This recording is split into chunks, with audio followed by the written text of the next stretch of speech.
आणि यानंतर काही बातम्यांचा वेगवान आढावा. माझं गाव माझा जिल्हा.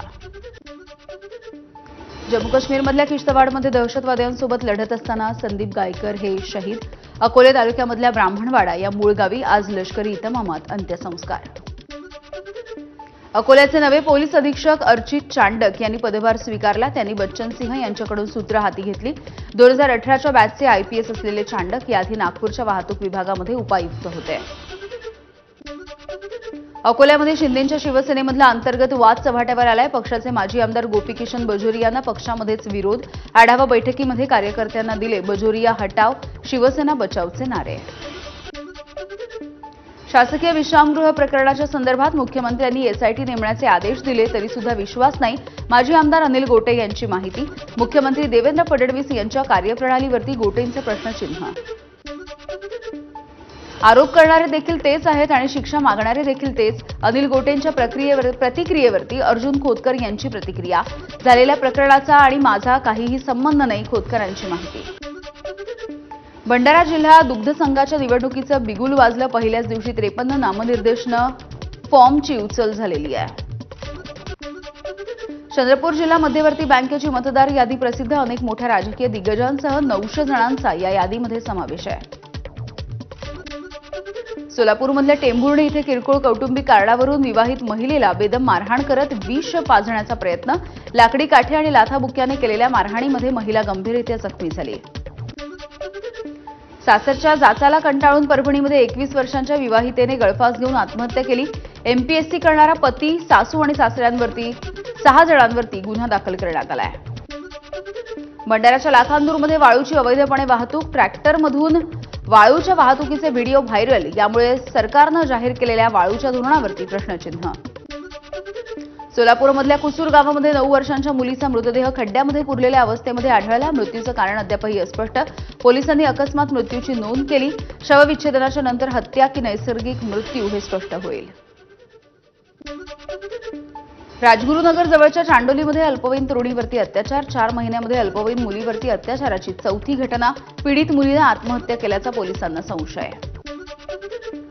बोईसर भाजी मार्केटमध्ये मोबाईल चोरीच्या प्रकरणामध्ये वाढ झाली आहे. मोबाईल चोरीला जाण्याचा प्रकार सीसीटीव्हीमध्ये कैद. तक्रार दाखल करूनही दुर्लक्ष होत असल्यामुळे पोलिसांचा वचक उरलाय की नाही असाही सवाल. गोंदियामधल्या बोदरा परिसरामध्ये झुडपी जंगलामध्ये बिबट्याचा मृतदेह सापडला. मानेचं हाड मोडलं तसंच शरीरावरती चावा. वन्य प्राण्यांच्या झुंजीमध्ये मृत्यू झाल्याचा वनविभागाचा अंदाज आहे. मलकापूरजवळ कारमधून 1,97,00,000 रुपयांची रोकड जप्त. बुलढाणा पोलिसांची कारवाई. औरंगाबादवरून येणाऱ्या कारमध्ये रोकड सापडली. 2 जणांची चौकशी सुरू. यवतमाळमध्ये हवाई यंत्रासह ड्रोन्सवरती सुद्धा बंदी. तर आदेशाचं उल्लंघन करणाऱ्यांवरती फौजदारी कारवाई होणार, प्रशासनाची माहिती. वाशिम जिल्ह्यामध्ये मालेगाव रिसोड तालुक्यामध्ये वादळी वाऱ्यासह पावसाचा कहर. घोटाफाटा इथे विद्युत खांब कोसळल्यामुळे वाहतूक ठप्प. दोन्ही बाजूने वाहनं अडकली. शिरपूर बेलखेडा रस्त्यावरती पूरसदृश्य स्थिती.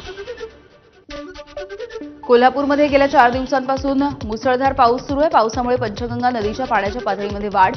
पाणी पातळीमध्ये वाढ झाल्यामुळे वाहतुकीसाठीचा रस्ताही बंद.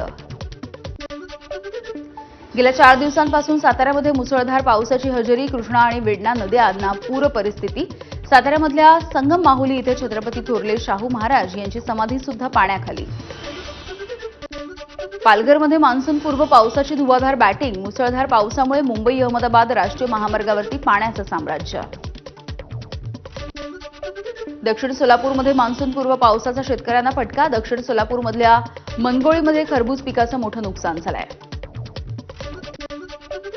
सिंधुदुर्गामधल्या कणकवली आचरा रस्ता वाहतुकीसाठी बंद. वरवडे पुलाचं काम अपूर्ण राहिल्यामुळे हा मार्ग बंद करण्यात आला. गुहागरच्या कारोळ गावामधील 63 ग्रामस्थांना प्रशासनाकडून स्थलांतराच्या नोटिसा.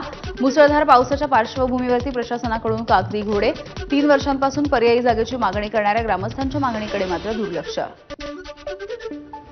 रत्नागिरीमध्ये पावसामुळे पोबेंडी खुर्दमधली संरक्षक भिंत कोसळली. या दुर्घटनेमध्ये 3 जण जखमी झाले. जखमींमध्ये 2 वर्षांच्या मुलाचाही समावेश आहे.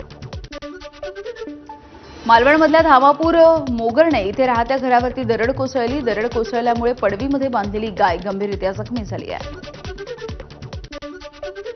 पालघरच्या सफाळ्यासह परिसरामध्ये मान्सूनपूर्व पावसाची दमदार हजेरी. विजांच्या कडकडाटासह मान्सूनपूर्व पावसानं उडवली दाणादाण. तर पालघर जिल्ह्यामध्ये आज पावसाचा येलो अलर्ट.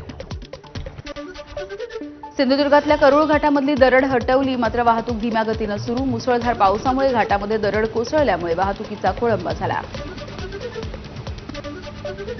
सलग 9 दिवसांपासून लातूर जिल्ह्यामध्ये दररोज पावसाची हजेरी सतत होत असलेल्या पावसामुळे पिकांना मोठा फटका बसतोय.